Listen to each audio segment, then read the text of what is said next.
ભાગ 2 chapter 1 against the ઓડ્સનો Sitapur light in rural Uttar Pradesh. Rural એટલે ગ્રામ્ય વિસ્તાર. Over 60% of household are without power. લગભગ 60% વધારે ઘરોમાં વીજળી હોતી નથી. એટલે જ મોદી કહેતા હતા ને જ્યારે પહેલી વાર ઇલેક્શન હતું ત્યારે કે ગુજરાતમાં વીજળી જાય એ ધ્યાન નથી અને જ્યારે બીજામાં વીજળી જતી જ હોય છે. આવે ન્યૂઝ છે એમ. બરાબર. 60% ઘરમાં. Sitapur district is one such place with no power.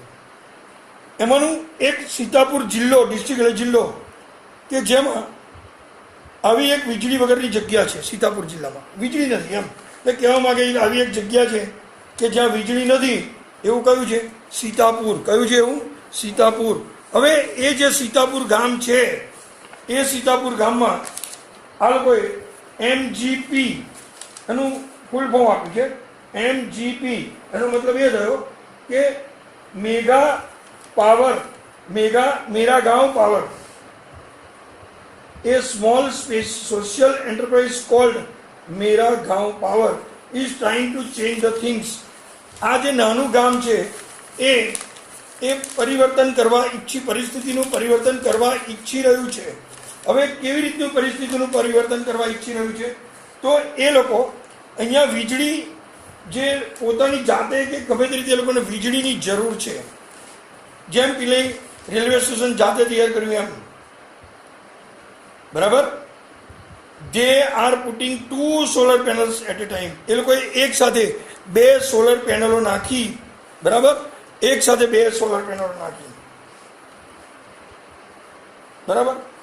In just over A year. એક વર્ષમાં. કેટલા વર્ષમાં? એક વર્ષમાં. બરાબર. અને MGP had connected more than 3500 customers to solar power mini grids at a village level. એ લોકોએ 3500થી વધારે ગ્રાહકોને આ સોલર પેનલ સાથે જોડી દીધા. એટલે એક સાથે 3500 ઘરમાં જતી રહી વીજળી, એવું કહેવા માંગે છે. એક જ સાથે. એટલે એ લોકોએ એવું આખું મિની ગ્રીડ બનાવી દીધું અને એમાંથી વીજળી 3500 ઘરને મળી. અને એ શેમાંથી મેળવી? સોલર પેનલ એટલે કે સોલર સૂર્ય શક્તિમાંથી. વિલેજ બાય વિલેજ, એક પછી એક ગામમાં MGP is building a network of a low cost solar microgrids that provide 2 LED lights and a mobile charging point of all household at the cost of 25 rupees per week. વિચારો. આ લોકોએ આખું micro grids જે હતું એનું network એટલે આખું એક જાળું તૈયાર કર્યું. નેટવર્ક એટલે આખું એક જાળું તૈયાર કર્યું અને એ નેટવર્ક એ જાળામાં એ લોકોએ એક મોબાઈલનું ચાર્જિંગ થઈ શકે, 2 LED લાઇટ બળી શકે અને એનો આખા અઠવાડિયામાં ફક્ત ને ફક્ત 25 રૂપિયા જ ખર્ચો આવે. વિચારો. બરાબર. લખ્યું છે cost of 25 rupees per week. અઠવાડિયાના 25 રૂપિયાની કિંમતે. That is the cheaper than kerosene. Cheaper એટલે સસ્તું અને કેરોસીન એટલે કેરોસીન. આ કેરોસીનના દીવાઓ કરતાં પણ સસ્તું છે. Which can cost almost double across month. અને મહિનામાં લગભગ એના કરતાં બમણી કેરોસીનથી ચલાવીએ તો ડબલ ખર્ચો થાય એવું કહે છે. બરાબર. આગળ છે solar power as a smokeless source of light. Smokeless એટલે ધુમાડા વગરનું. બરાબર. એ ધુમાડા વગરનો વિદ્યુત એટલે વિદ્યુતનો સ્ત્રોત છે. લાઇટ એટલે ઉર્જા અથવા વિદ્યુત સૌર ઉર્જાનો સ્ત્રોત છે. Comes added benefits to customer health. અને એ કસ્ટમર એટલે ગ્રાહક, એ ગ્રાહકના તંદુરસ્તી માટે ફાયદાકારક છે. બરાબર. અથવા સ્વાસ્થ્ય માટે ફાયદાકારક છે. Installing grid microgrid is a grand event in the village and everyone get involved. બરાબર. કે આ ગામડામાં માઇક્રોગ્રીડ ઊભી કરવા માટે એક ભવ્ય પ્રસંગ હોય છે અને દરેક જણ તેમાં રસ લે છે. Everyone gets involve. દરેક અંદર ભાગ લે. આગળ in the village of Damdampura, બરાબર, દમદમપુરામાં the team maps the village house by house beneath the scorching midday sun. Scorching, હવે સમજો, બળબડતો અથવા જબરજસ્ત તડકો, સ્કોર્ચિંગ, બરાબર. હવે દમદમ બપોરના બળબડતા તડકામાં, બરાબર, એક ટીમ ઘરે ઘરે ફરીને એ લોકોએ આખા ગામનો એક નકશો તૈયાર કર્યો, આખા બધાએ ભેગા થઈને, બરાબર, working out where to place each wire so as to connect customer to the power source. Power source એટલે સ્ત્રોત એ લોકોએ એવી રીતે તૈયાર કર્યો કે ગ્રાહક પાવરના સ્ત્રોત સાથે જોડવા માટે ક્યાં ક્યાં તાર એને મૂકવો, ક્યાં તાર લાંબો કરવો, ક્યાં તાર ટૂંકો કરવો, એ બધું એમને નક્કી કર્યું. એટલે ટૂંકમાં ક્યાં ક્યાં તાર મૂકી શકાય એવું એ લોકોએ નક્કી કર્યું, બરાબર. Next, some householders join in while others look on, calling out orders or watching the curious proceeding wider. હવે એ લોકો એવું કહે છે કે જ્યાં આ લોકોએ જ્યારે કામમાં બીજા કેટલાક ઊભા આદેશ આપે અથવા આ રસપ્રદ કાર્યને કુતૂહલતાથી જોવે છે, બરાબર. હવે એક વસ્તુ સમજો કે આમાં એ લોકોની પોતાની માનસિકતા એટલી જોરદાર છે કે એ લોકોએ આખા ગામમાં વીજળીનો ઉપકરણો ચાલુ કર્યા. The roof of study brick વોલ્ડ home in each village is always chosen as the site for panels and the batteries. હવે આ લોકોએ શું કર્યું?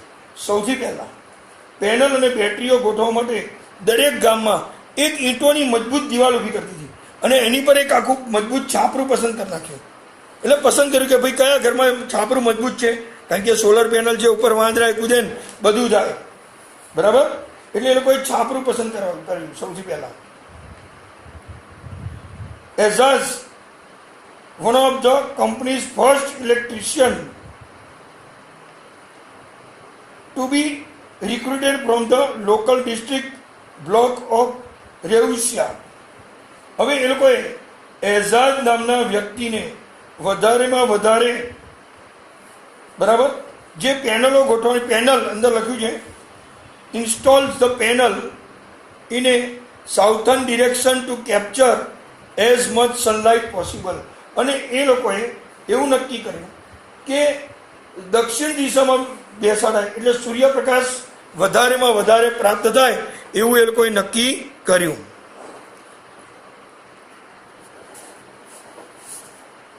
We are saving our environment with this lights. Environment એટલે પર્યાવરણ.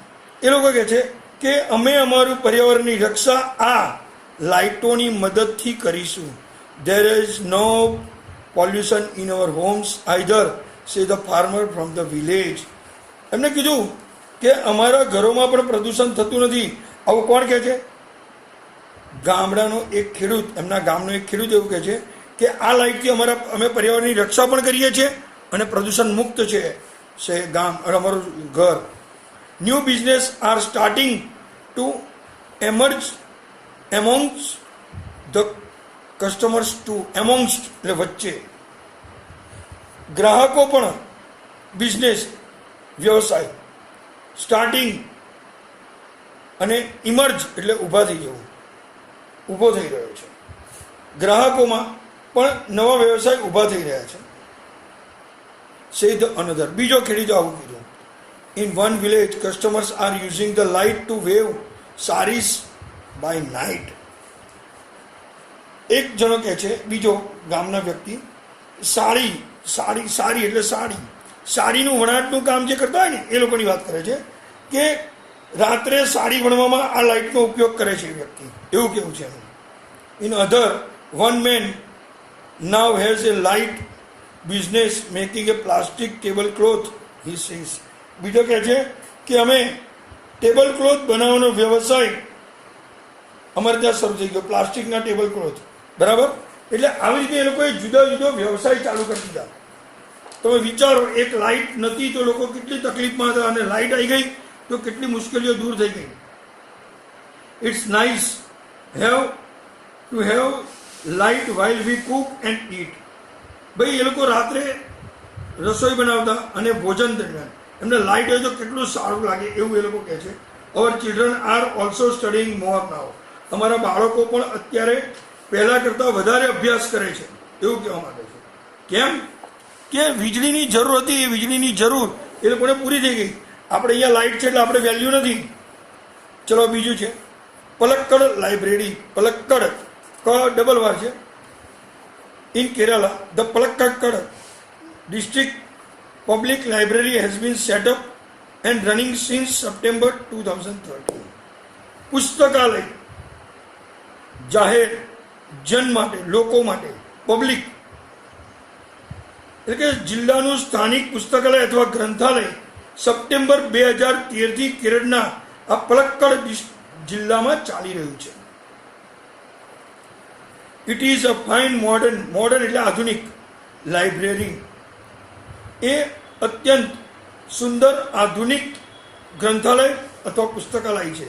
એ centre for information, knowledge, wisdom, culture activities, research and references. માહિતી, જ્ઞાન, knowledge એટલે જ્ઞાન. પછી બીજું છે વિઝડમ, બુદ્ધિ ચાતુર્ય અથવા વિદ્વાનતા, કલ્ચરલ એક્ટિવિટીઝ, સાંસ્કૃતિક પ્રવૃત્તિઓ, રિસર્ચ, સંશોધનો, અને રેફરન્સીસ એટલે સંદર્ભ ગ્રંથો. એટલું બધું માહિતી લોકોને મળે છે ત્યાંથી. But it has recently been in the news for different reason.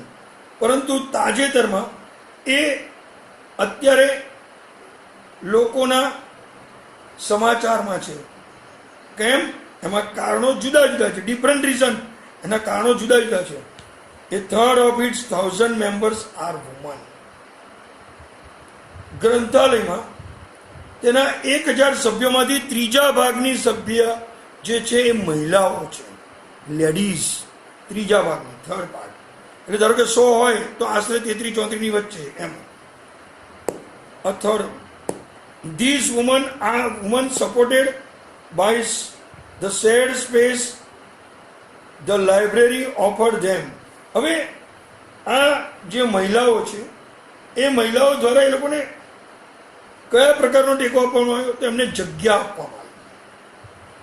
લોન્ચ્ડ the woman units in February 2014. અને આ જે આવેલી જગ્યામાંથી મહિલાઓએ 2014માં મહિલા વિભાગ શરૂ કર્યો. The unit got together to discuss method of empowering women. અને એ લોકોએ ડિસ્કસ એટલે ચર્ચા કરવી, ટુગેધર એટલે ભેગું થવું, અને ટુ એમ્પાવરિંગ વુમન સ્ત્રીઓના સશક્તિકરણ માટે એ લોકો એકઠા મળીને એના વિશે ચર્ચા કરે છે. Next, the library open its hall for film screening, workshop in home economics or gardening. હવે હજુ આ લોકો આગળ વધ્યા. શું કર્યું એ લોકોએ? ફિલ્મોનું પ્રદર્શન, આપણે સ્ક્રીનિંગ કહીએ છીએ ને એ, બરાબર. પેલા બધા સ્ક્રીનિંગ કરવા નહીં આવતા એક્ટરો જુદી એ રીતે. વર્કશોપ ઇન હોમ ઇકોનોમિક્સ, એ લોકોએ ગૃહ આર્થિક વ્યવસ્થા એન્ડ ગાર્ડનિંગ એટલે બાગાયત અથવા માળીકામ. ચાઇલ્ડ કેર, બાળ ઉછેર, ઓર ધ આર્ટ્સ, કળા, and for women to get help in managing family conflicts, એટલે કે legal disputes and professional problem. એ લોકોએ બીજું એક નક્કી કર્યું કે દરેક ઘરમાં કૌટુંબિક ઝઘડા હોય છે. મેનેજિંગ ફેમિલી કોન્ફ્લિક્ટ્સ એટલે કે વિરોધાભાસો. આમ કોન્ફ્લિક્ટ્સ એટલે કે મેનેજિંગ ફેમિલી કોન્ફ્લિક્ટ્સ એટલે કે કૌટુંબિક ઝઘડા અથવા તો કૌટુંબિક વિરોધાભાસોનું નિરાકરણ. લીગલ ડિસ્પ્યુટ્સ કાયદાકીય ઝઘડા અથવા તકરાર, એન્ડ પ્રોફેશનલ પ્રોબ્લેમ્સ અને વ્યવસાયિક પ્રશ્નો. એ માટે ગ્રંથાલયને એમને ખંડો મૂક્યા અને એકબીજા જોડે ચર્ચા કરવા માંડ્યા.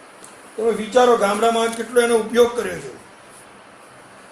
The secretary of the library pointed out through reading women would realize their own strength and forge of a unityless સંગઠન શક્તિ. એમના જે સેક્રેટરી છે, મંત્રીએ મહિલાઓ વાંચન દ્વારા સશક્ત થઈ અને શક્તિને પારખીને એ એકતાનું સંગઠન સાધી શકે.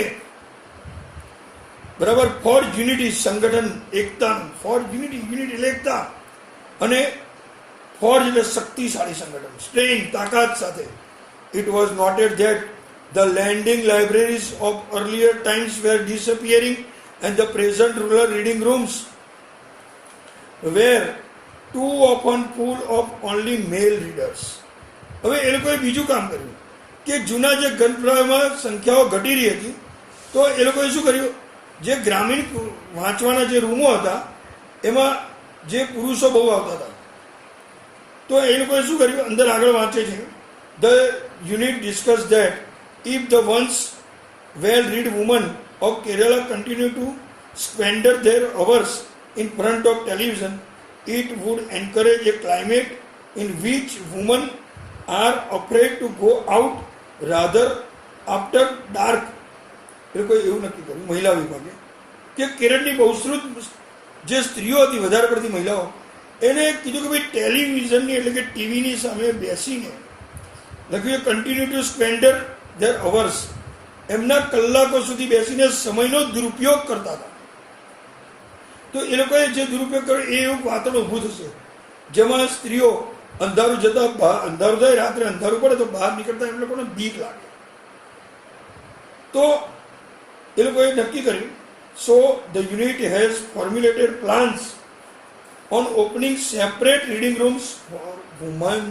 એટલે એ લોકોએ શું કીધું કે આ મહિલા વિભાગે સ્ત્રીઓ માટે અલગ વાંચન ખંડો ખોલી એવી એ લોકોએ એક આઈડિયા, વિચાર મોકલી દીધી, યોજના અમલમાં મૂકી દીધી કે ભાઈ જો મોડું થશે, બરાબર, અને મોડું થઈને અંધારું થઈ જાય તો સ્ત્રીઓને બહાર જતા બીક લાગે, તો એ લોકોએ આખા અલગ પોતાની માટે વાંચન ખંડ ઊભા કર્યા અને એમની યોજનાઓ બનાવી. Pakkad district library stands tall as beacon to encourage women empowerment. હવે એ લોકોએ એમને એક આશા જગાવી સ્ત્રી સશક્તિકરણ, woman empowerment through classes, club, workshop and reading rooms. એ લોકોએ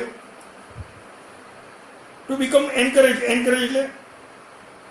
એટલે કોઈને શું આપવું, પ્રોત્સાહન આપવું. બરાબર. તો એ લોકોએ પ્રોત્સાહન આપી અને એ લોકોને બીકન એટલે એક જાતનું માર્ગદર્શન બી આપ્યું અને એ જે એક પથદર્શક મસાલ જેવું એને કાર્ય કર્યું. અને એ લોકો એમાં શું ચાલુ કર્યું, કોના દ્વારા, એ વર્ગો, ક્લબ, કાર્યશાળા અને વાંચન ખંડો દ્વારા એ લોકોએ સ્ત્રી સશક્તિકરણને પ્રોત્સાહન પૂરું પાડ્યું અને ગ્રંથાલય એ લોકો માટે એક જાતની મિસાલ બનાવી દીધી. બરાબર. નેક્સ્ટ લાસ્ટમાં which will, and then there are the books which will provide the women the strength they need to make good use of these opportunities. પછી એ લોકોએ મહિલાઓએ આવી તકનો લાભ ઉઠાવો. એ લોકોએ સુયોગ્ય ઉપયોગ કર્યો, જે મહિલાઓએ આવી શક્તિની તકનો સુઉપયોગ કર્યો કે જે એ લોકોને શક્તિ આપે, જરૂરી શક્તિ આપે. તો ધારીએ તો ગામડાઓમાં કેવા કાર્યો થાય એ સમજ પડી ગઈ. હવે આની જે એક્સરસાઇઝ છે એ નેક્સ્ટ વિડીયોમાં મૂકવામાં આવશે. બરાબર. ધન્યવાદ.